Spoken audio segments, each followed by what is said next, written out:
Estradi još uvijek u šoku nakon smrti poznatog pevača.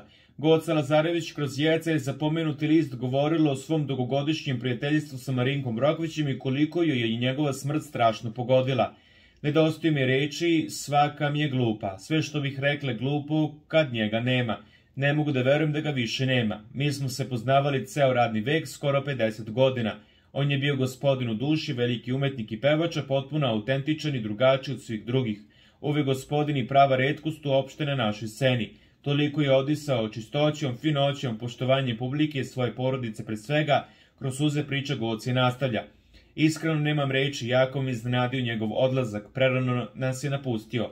Načula sam da nije dobro, ali zapravo nisam znala suštinu, samo da nije bio dobro posle te operacije. Pisala sam mu poruku skoro, nije mi odgovorio na nju. Znate, to je jako škakljivo danas kada čujete da je neko bolestan, to ne znači da neko ima grip. Čula sam se sa njegovom Slavicom, pa me je onda smirila jer mi je rekla da će biti dobro, dodaje on.